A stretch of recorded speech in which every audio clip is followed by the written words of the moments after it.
Inamin na ng isang senador na galing sa kanyang opisina ang draft resolution sa Senado na layong umanong ibasura ang impeachment ni Vice President Sara Duterte. Ang detalye sa report ni Daniel Manalastas.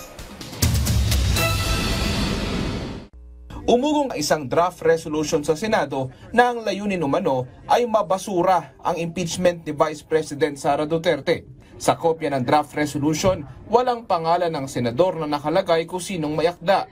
Pero hinihiling na ibasura ang impeachment at sinisi ang timing ng transmittal nito mula sa Kamara. Tinanong si Senator Bato de la Rosa kung may alam siya rito. Hindi ito direktahang sumagot. Sabay balik sa mga nagtatanong ang mga katagang meron ba? Pero kinahapunan bago magsimula ang sesyon, inamin na ni De La Rosa na galing sa opisina niya ang draft resolution. Nang tanungin si Senate President Chis Escudero bago umamin si Senator De La Rosa, iginiit nito na wala pang inihain o may nakabinbin na resolusyon sa ngayon. Ano mang kumakalat na resolusyon na wala namang author na pinakita lamang din sa akin ng media ay ika nga mere scrap of paper unless may mag-file niyan, unless may mag-author niyan, unless pagdebatihan niyan at unless pagbotohan niyan.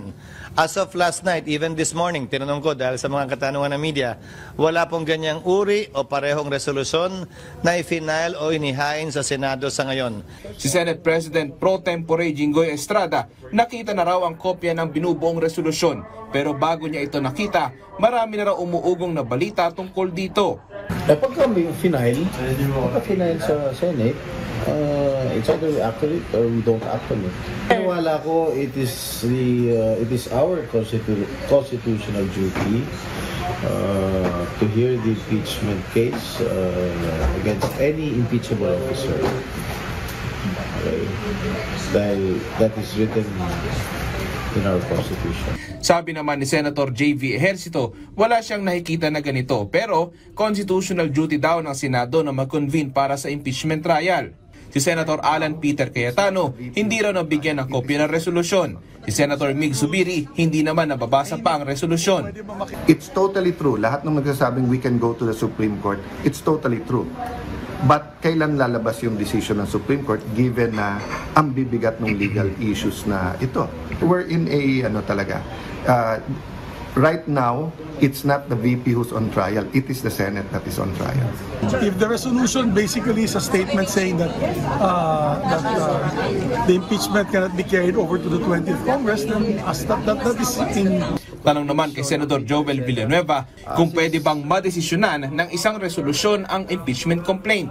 Mahirap kasi mag-speculate na una wala yung reso, pangalawa anything that has to do with the merits of the case, whether we are going to proceed or merits of the case as to conviction, acquittal, etc. Since day one, I've been consistent. I never talk about it. Samantala, sinagot ni Escudero ang mga pumupukol sa kanya na natatakot umano siya kay VP Sara.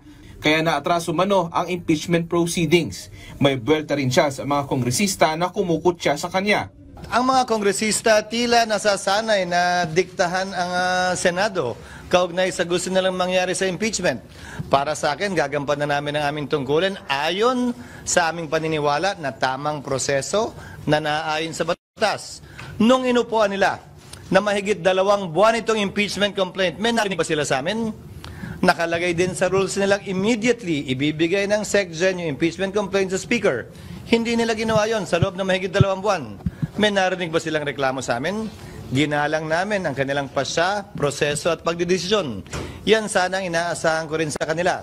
Daniel Manalastas para sa Pambansang TV sa Bagong Pilipinas.